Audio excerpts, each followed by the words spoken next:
Welcome to SportsBeat KC, the Kansas City Star's daily sports podcast. It's Monday, April 26th. I'm Blair Kerkhoff. The Chiefs pulled off a major trade on Friday afternoon, obtaining offensive tackle Orlando Brown Jr. from the Baltimore Ravens. Several draft picks also were involved. We're here to talk about it today with Chiefs beat writers Herbie Teope and Sam McDowell. I think from a Kansas City standpoint, this was a straight-up winner for the Chiefs. They filled their biggest need with a veteran entering the final year of his rookie contract, and this means the Chiefs don't have to go shopping in the draft to find next year's starter at left tackle. We break down the trade and what it means for this week's draft, well beyond the Chiefs not having a first-round selection, on today's show. So let's get started with Herbie Teope and Sam McDowell. So it's Friday, and we're promised Brett Veach at originally, 9 a.m.? Is that right? And then they kick it down the road to 11 a.m. and then 11:30, and finally at about 12:15 we get Brett Veach, as we do every year about this time, talking about the draft and what's happened in the offseason, because it's the first time we will have talked to Brett Veach since the Super Bowl. And I think now we know the reason for the delay in Veach's appearance to the media. So it was about 90 minutes after Veach stopped talking that the news trickled out that the Chiefs had made the trade for Orlando Brown Jr. I always put the junior in because his dad was Orlando Brown, played in the NFL. But Herbie, I don't know if surprised because Veach talked for 30 minutes and had to talk about the position generically. But there was always the possibility the Chiefs were going to do something before the draft at that position, wasn't there? Yeah, I thought you're absolutely correct. There was a possibility. I didn't think it was going to be at this magnitude. I was thinking, okay, you're just going to sign a veteran free agent to a one-year deal like an Alejandro Villanueva or a Russell Okung, but to pull the trigger for Orlando Brown, a two-time Pro Bowler. He doesn't turn 25. Well, he turns 25 on May the 2nd, the day after the end of the draft. So you're getting a young guy in the final year of his contract, and you got options there. You can franchise tag him. You can, hope to work out some kind of contract extension. But the Chiefs have time to do this deal. I thought it was a phenomenal move. Now all of a sudden, and rest in peace, my mock drafts. And everyone's mock draft. There's a reason why we call this speculation season. But, it's fascinating to me because they knew the offensive line was an issue after the Super Bowl, and they set about addressing it. They were in the sweepstakes for Trent Williams until the last minute. But, to get a two-time Pro Bowler, a player of Orlando Brown's caliber, I think it really addresses a lot of needs. And now you have the flexibility to go best player available in the draft. You no longer have to say tackle is a must-have. You've got flexibility now, and that's what the draft is all about. You got to have flexibility. Okay, well, he's played most of his short NFL career at right tackle, and the Chiefs obviously have the need on the left side. He did play left tackle this year after the injury. So I think most of the games this past season were at left tackle. But that was part of his reason for wanting a trade, wasn't it, Sam? He wanted to play that position, and the Ravens, they had somebody there. Yeah. Ronnie Stanley got hurt last year. So first of all, I'm going to address the elephant in the room with all of our podcast listeners that I am sick. Sam is playing hurt today. It's the reason for my voice. But, Ronnie Stanley's their left tackle, and he was hurt twice last year. So Orlando Brown Jr. actually played twice as many snaps at left tackle as he did at right tackle last year, filling in for Ronnie Stanley. And he didn't allow a sack when he was at left tackle. Ronnie Stanley's back this year, so he's playing left tackle. And Orlando Brown Jr. actually said, Blair, you mentioned his father, his late father. He said at one point, play left tackle. You're a left tackle. That's what he told NFL.com last month, I think, when he talked about this situation. But two things really struck me about this deal. The first one was that the cost. I thought, Sam Mellinger actually did the work to go through the Jimmy Johnson formula, the draft pick formula. It works out to basically a mid-second round pick if you use that formula. I thought he would be more expensive than that because left tackles, as we've seen this offseason, are difficult to come by. The second thing that struck me was the Chiefs approached their left tackle this entire offseason. When we heard from Brett Veach on Friday, it was the first time we've heard from him since they struck out in free agency. And we thought they struck out in free agency. But really the only left tackle they pursued was Trent Williams. And Brett Veach said, we weren't going to go sign a guy just to sign a guy. It had to be the right guy. And so they turned to Orlando Brown once they hear he's available and he's the right guy. I still wonder where this left tackle position would have gone if he wasn't available via trade.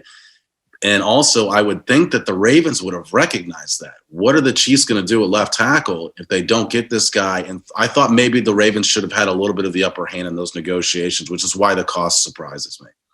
And they traded a guy within the same conference, which was, to me, the most mind-boggling thing. You know, you make one of your top competitors even more formidable by helping them address a need. And so that was the other thing that really struck me about that deal too, because if the Ravens want to catch the Chiefs, why would you send one of your top offensive linemen to a team in need of a tackle? Yeah, I think that's a great point, just because we saw the Ravens last season, I thought, focus too much on the Chiefs. You know, they got speed on defense, and it seemed like they were trying to match up with the Chiefs, in a potential playoff matchup. And this year, I mean, Herbie's right. I mean, they're letting the top team in the AFC address their biggest need. And you do wonder if maybe they've just completely changed their approach and say, hey, we're just going to be the best football team we can be and not worry who we have to beat to get there. But at the same time, I mean, we know a Patrick Mahomes-led team is going to be there. Like, it's going to be tough to get to the Super Bowl for the Baltimore Ravens without beating Kansas City at some point. The Ravens are, I admire their organization. I think that, and Herbie, you've covered the NFL for a long time, and I've been on it now for several years. I think Baltimore is one of the better run organizations in the NFL. I don't think they do this deal with the Chiefs, as both of you suggested, a team that they have to see as their top rival in the AFC, without believing a couple things. One, that maybe it was going to be really expensive to re-sign Orlando Brown after his rookie deal. And also just before we started recording this, I went on to the Peter King, the weekly notes package that he does, which is phenomenal. I call it the Mellinger Minutes of NFL notes packages. But slap in the face to Peter King. He broke down the trade in terms of value and kind of what went into it, and you referred to the Sam's column and the formula. Peter King did the same thing, and his net result was it had to be ideal for both teams, and in his estimation it was. I just think it's what both of you guys said. Baltimore dealing with, filling the biggest need of what they think is their biggest rival. This wasn't the Chiefs dealing with the Lions. They're not dealing with a team that they were going to fleece, or any team could fleece, to be honest with you. This is the Ravens. So the Ravens must believe. I didn't see any reaction out of Baltimore. I just didn't read any this weekend, but they must think that they did okay with this as well. So the bottom line is the Chiefs are now down to 6 draft picks. The trade, by the way, was Orlando Brown. The Chiefs get Orlando Brown, a second-round pick this year, which gives the Chiefs 2 in the second round, and a 6th rounder in 2022.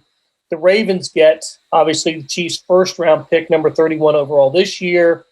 Their third and a 4th-round pick this year, and a 5th-round pick? It's a 5th, correct. In 2022. So, you're right. I'm fascinated by that formula, and it came out to where this trade average, the Chiefs ended up getting a left tackle in exchange for what amounts to a pick that would fall between 44 and 45, according to Peter King. And so it seems like a good deal for the Chiefs. But again, I got to think the Ravens felt like they did okay as well. But it does, it does give. I think that with 2 second-round picks, that's a nice little. It's Chiefs aren't going to be they're not going to be active on day one, I don't think, right, Herbie? You never know. But two second-round picks, that's not a bad place to be. Yeah, two picks in the top 100. Even in the third round, you got a few more picks in the top 100. So you're still set up yourself. You're still set up nicely. Third round. What am I talking about? They shipped that, right? Yeah. Yeah. So, okay, 2 picks in the top 100. You can't beat that because even though Brett Veach, and, before I get into this point, kudos to him for having this tremendous poker face with us. He knew this stuff was going on in the background, and he patiently answered questions about the offensive line and how he saw everything and never let on that this stuff was going on. I thought that was tremendous. But, he did mention the offensive line depth. He did mention wide receivers, linebackers, et cetera. And so when you have when you have that draft ammunition in the top 100, you still are going to come out with a blue chip player. You're still going to come out with a player, if expected, he could contribute immediately. So they'll be able to find some talent. Yeah, this draft is kind of top heavy, Blair. I mean, there's some prospects that go in the deeper rounds because of the COVID season that elected to go back to school and get more film. And so, but the first 2 rounds are still very strong. And Brett Veach even mentioned that on Friday, that the back end of the second round is strong. And I actually, back to Herbie's point, I think he already knew this deal was in the works. And then he emphasized, I love the back end of the second round. Well, because now he's got 2 picks at the back end of the second round. But I thought that maybe some more picks would be in play for next year because of what I said. Next year, a 7th round pick is probably as good as a 5th round pick this year because of the depth of this draft. After you get past that second day, and you go to the 4th, 5th, 6th round. So that's what's going to make this draft particularly interesting is they've got some picks and some good pockets, as a lot of the mock draft guys like to say. And one of the good pockets is in the 50s and 60s, and that's right where they're sitting with both their first 2 picks. And who's to say he's finished with trades? I mean, since he's taken over as the general manager, he's engineered 5 draft trades, and he's always moving up. So he also has ammunition if he wants to do that. I think this is going to be a fascinating draft. Even though technically we might not be working on Thursday night, but you never know. If they see someone they like, and he's mentioned that, if they see someone they like and he's flipping, they might, they have the ammo if they want to move back into the first round. I think the only way I could see a move like that was maybe earlier in the second round. I mean, of course, like Herbie mentioned, with Brett Veach, you never know. I mean, he's always capable of anything. I just think the fact that they only have 6 draft picks. We've talked a lot on this podcast about the fact that when Patrick Mahomes' contract escalates, you've got to surround him with cheaper talent. The way to do that is with draft picks. And so if they've only got 6 now, obviously it would cost them draft picks to move up. I can't see them wanting to get as low as 5. I will say this. I'm going to use an analogy that my partner here, McDowell, will absolutely appreciate. I think if we've learned anything about Brett Veach, if he's in the big blind, he's capable of a squeeze play 5 bet with like Jack 10 suited. How many poker players out there can appreciate that one? So the Chiefs they're picking 58 and 63, and that's on Friday, and then they don't pick again until Saturday if there are no other deals. And at that point, they'll have 144. That's in the 4th round, 175 and 181 in the 5th round, and 207 in round 6. They made a late deal last year, right, in those later rounds. Then they, for Bo Peep Keys, I believe. They just traded up a few spots in one of the late rounds because they thought enough of him. So you're right. You can never not pay attention just because the Chiefs are going to go into the draft without a first and a 3rd round pick or a 7th round pick. You never know what the Chiefs and Brett Veach are going to do. So. All right, guys, let's take a quick break. I want to talk about a couple other things when we come back. Hey, it's Blair. We have a special subscription offer for SportsBeat KC listeners, unlimited digital access to the Kansas City Star's award-winning sports coverage. Sign up now for 1 year of Sports Pass for access to all the sports news, features, and columns presented on the kansascity.com site, and it's only $30. That's a 40% savings off our regular rate. Your subscription will automatically renew after the initial term at $50 unless you tell us to cancel. Your subscription helps support the sports coverage of KansasCity.com and the Kansas City Star, and that support has never been more important. Please visit kansascity.com/SportsBeat KC offer to get this special offer. And as always, thanks for listening. Okay, we're back with Herbie Teope and Sam McDowell, and we're talking Chiefs and the Orlando Brown Jr. trade. Herbie, this totally remakes the offensive line. This completes the remake of the offensive line. I mean, we're going to get 5 new starters from the beginning of the 2020 season, and probably, on paper, you could be 4 or 5 new starters, depending on what Mike Remmers, how he's used, right? He might go from Super Bowl starting left tackle to the starting right tackle. He's in the mix. But, we did get to talk to Andy Reid and Brett Veach here in the last several days, and so we got to find out what they were thinking a little bit about the offensive line. And I was, Andy Reid talked up Niang pretty big, right? And what they have in Lucas Niang, would the opt-out from last year, was their 3rd-round pick out of TCU. So I guess it's possible that he could end up being the right tackle. He's certainly going to get a long look, I suspect, at that position. But with Joe Thuney and Kyle Long and Austin Blythe also on the interior, you really could end up with a whole new starting offensive line.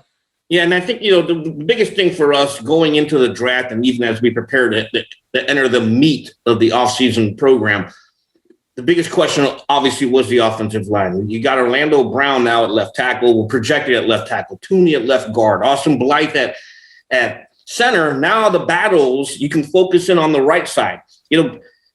Unlike Chris Sims from Pro Football Talk, I can actually pronounce Laurent Duvernay-Tardif, who is returning. And then you can look at him, and probably he's going to be battling with Kyle Long, and then that right tackle is going to be probably between Lucas Niang and Mike Remmers.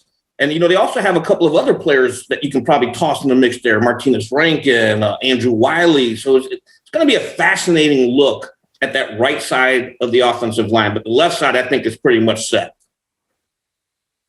Of all the crap statistics that came out of the Super Bowl for the Chiefs, my favorite one was the 497 yards that Patrick Mahomes covered while trying to elude sacks and before he passed, right? So he ran for 497 yards, and that doesn't include, the rushing yards that he actually had. So it was, we don't need to relive the Super Bowl. What an offensive line disaster, maybe the worst offensive line play in a Super Bowl in the game's history. But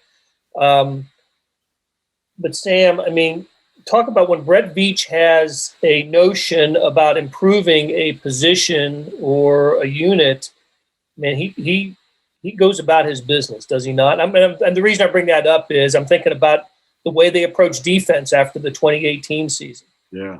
Yeah, and I think the other interesting point about this offensive line issue is that was not the group, of course, that they planned on having for a Super Bowl. They didn't have LDT. They didn't have Mitchell Schwartz. They didn't have Eric Fisher. But they're still sort of using – that's one of their methods going into this draft, is that's why they draft best player available, is because you never know by the end of the season what position you're actually going to need. So just go get the guy you want.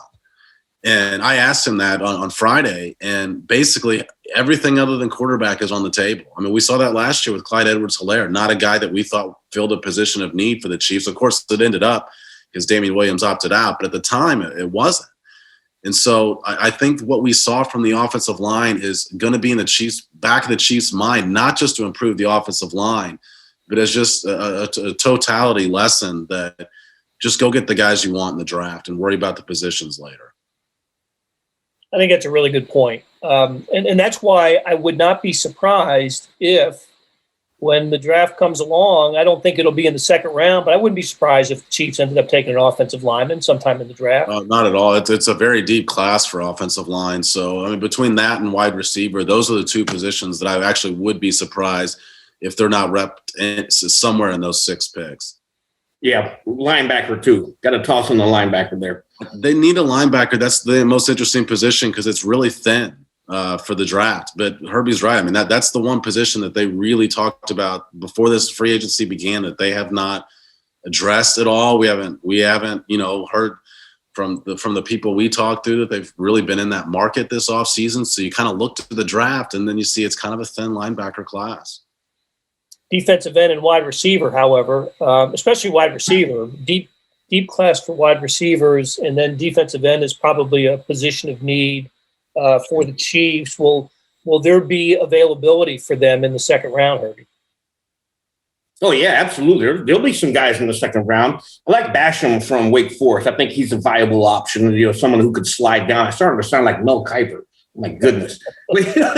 Some of these projected mocks, they do have Basham available in the second round. I think if you want them, you go get them. The beauty of all this, once again, is the Chiefs have the ammunition. If they don't think the player they want is going to slide to them, go get them. And Veach has certainly shown in his history as a general manager of the Chiefs that he is willing to do that. I mentioned the defense a little while ago, the previous defense. So after the 2018 season, the Chiefs lose the AFC title game to the Patriots at Arrowhead. And it was an overtime loss. So we all think it was it was a nail biter of a game. If we all think if Patrick Mahomes had a chance and the offense had a chance possession in overtime, they would have scored. But the Patriots ended up with almost 600 yards of total offense, and the Chiefs' defense was embarrassed that night. So gone from that team were Justin Houston, Eric Berry, Dee Ford, Alan Bailey, just a lot of the stars on defense. The Chiefs made a concerted effort to change the defense after that game, resulted in a Super Bowl triumph the next year. Again, I see them doing the same thing with the offensive line. They saw the big problem in the big game, and they addressed it. We'll see what the result is, but that's just look at how do you not salute Brett Veach and the Chiefs organization for addressing what they identify as the biggest problem and just going after it. It's pretty cool to see. Hey, what about speaking of going back to Orlando Brown for a second, the prospect of the Chiefs franchise tagging him after his year with the Chiefs. He's last year of his rookie contract is going to play under that, and Chiefs, I'm sure, likely would want to sign him up for the long term. Would the franchise tag be a smart move at that point, just to give another year of negotiating and trying to work something out with him? I think it would be, because if you're going to take care of anyone right now, money wise, it's got to be Tyrann Mathieu. Brett Veach actually mentioned that at this press conference or a Zoom call last week that they'll probably start picking things up with him and his agents after the draft. So if you're going to have any major cap flow, he's got to be the guy you take care of, and then you can afford to taking care of Orlando Brown. The thing that really strikes out to me is two-time Pro Bowl tackles don't grow on trees. So, if they gave up all that draft capital to get him, he's a guy that they're probably going to look forward to in the future. Yeah, Tyrann, of course, was one of the players they brought in to fix the defense along with Frank Clark. And it's funny, though, when we talk about defensive end and Chiefs needing a defensive end, it's because Frank Clark hasn't been as productive as the Chiefs might have hoped. Now, listen, I think the fact that he played big in the Super Bowl 2 years ago was, he's worth what they paid to get him and worth the big contract. You might not win a Super Bowl without Frank Clark, but that is a position that they are looking at, right? Defensive end is definitely they feel is a position in need for the Chiefs. Yeah, and also, just to add to that, you wonder how much with their current makeup of this roster, Chris Jones is going to be asked to play out there. They did sign Jerron Reed, and they've obviously still got Derek Nottie and Turk Wharton at defensive tackle, and, of course, Colin Saunders as well. And so I wonder if there's going to be more downs than usual where you see two of those guys in the middle and you see Chris Jones and Frank Clark out wide. And maybe that's why this hasn't been quite as big of an urgency as we anticipated going into this offseason. Yeah, agreed. I fully agree with Sam there. And even Andy Reid a couple of weeks ago mentioned that just gives them the flexibility with Reid signing to move Chris Jones out, depending on the sub package. But, and Jones started out of his NFL career on the edge. So it's not like you're asking him to do anything new. Taco Charlton's back on a 1-year deal. Hopefully he's healthy, but he certainly showed enough last year before his leg injury that he could be an impact player. They also have Mike Dana, their draft pick from last year, developing in that role. Tim Ward, a guy that we got to saw a lot of in week 17. My goodness, the guy, if you give him playing time in a rotational role, he might be another player the Chiefs are looking at. So maybe the need at defensive end, it might be driven by us, and the Chiefs might be saying, we don't need all that. We got guys in the house. Okay, hey, let's wrap it up with a thought on wide receiver, because we do think that would be a target in the draft. I may be the biggest Byron Pringle fan. I'm sorry, the second biggest Byron Pringle fan on this podcast, next to Kansas State grad Herbie Teope. But let's just put it this way. I'm a huge Byron Pringle fan. I think he has the ability to step into the Sammy Watkins role and the Chiefs not lose much there, if any at all. Even though there's nothing in his career production to suggest he can be that player. What I've seen from him, big moments, and he always answers the bell when called upon. I've got more faith in Byron Pringle than many fans seem to. But what do you guys think about even with that? Would it be smart for the Chiefs to look at wide receiver and start planning for the future at that position? I'll leave my biased opinion out. Go ahead. Take it away, McDowell. I think they need a receiver. Pringle may end up being that guy. I will say the times that he was given a lot of snaps, we didn't see him make 4 or 5, 6 catches in a game. I think he's well suited to be a fourth guy. I wonder if he's suited to be a second guy.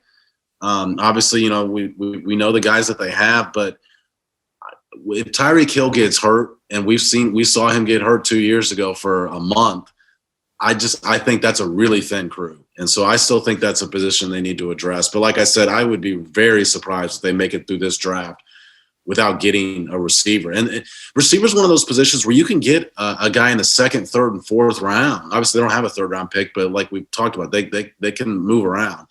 But you can get a guy in the middle round that can contribute right away. And there's plenty of those guys in this draft. My homerism aside, I will sadly agree with McDowell. Yeah, I don't think you want your number 2 is going to be expected to step up and be your number 1 if Tyreek Hill gets hurt. And I agree with Mac. I don't think, even though I love Byron Pringle, the K-Stater and him, but I don't think he's that guy that you want as your featured wide receiver in the event Tyreek Hill goes down. So we're writing off McCole Hardman as a number 2? I don't think. Yeah, I mean, I wouldn't say I'm like writing off his ability or maybe his capability to improve this year. But as an actual number 2 receiver, he doesn't fit their X position. He doesn't fit what they asked that particular position to do. I mean, he's more of a vertical threat. So yeah, I don't think he fits the Sammy Watkins role, for example. And this is a big year for McCole Hardman, and they're in his 3rd year. I mean, if you're going to see any improvement whatsoever out of a wide receiver, it's got to be in the 3rd year. So this is a big year for Hardman. I agree. I mean, I think, when you look at this entire Chiefs roster, one of the most intriguing players on the roster for 2021 is going to be McCole Hardman. We thought he had a really good rookie year. And you thought, if this guy can improve the short and intermediate routes, that he's going to be a very productive wide receiver. We didn't see much of a difference between 2019 McCole Hardman and 2020 McCole Hardman, and there needs to be a jump in 2021. Okay, we'll leave it there. There'll be plenty more Chiefs talk this week. And Herbie, Teope, Sam McDowell, thanks, guys. And Sam, get better, okay? Yeah, thanks for having us. That'll do it for today. Thanks to our SportsBeat KC production staff of Derek Donovan, Beth Welsh, Monty Davis, Jeff Rosen, Chris Fickett, and Savannah Smith. Tip of the cap to Herbie Teope and Sam McDowell for stopping by and talking Chiefs. Links to stories about the Orlando Brown Jr. trade can be found in the show notes and on kansascity.com. Hey, we got another deal for you. You can subscribe to Sports Pass for 99 cents a month. That's right, 99 pennies a month. Sports Pass is the online version of the Star Sports section. You got all the stories that appear in the print editions of the Star, plus many more that appear only on the website. After 3 months, it auto-renews at $5.99 a month unless you cancel. It's always a great time to subscribe. How about the Royals? They're in first place in the American League Central, best record in the American League. Our colleges are always making news, and you know it is never not Chiefs season, especially with the draft coming up this week. So how do you get it? You go to kansascity.com/sportspass2020. That's kansascity.com/sportspass2020. You want more than just sports coverage? Check out the entire Kansas City Star product. Sports news, features, commentary, and analysis, the whole thing. You get all the stories written by my talented colleagues, plus additional national news, sports, and business coverage with the e-edition. The details for all of these deals can be found at account.kansascity.com/subscribe. And if you're having trouble hunting down any of these offers, send me an email, bkerkhoff@kcstar.com. I'll get you to the right place. So whether it's the Sports Pass or the full subscription, you're getting and supporting the best sports and news coverage in Kansas City and helping us produce programs like SportsBeat KC. Thanks for listening, and we'll be back on Tuesday with another episode.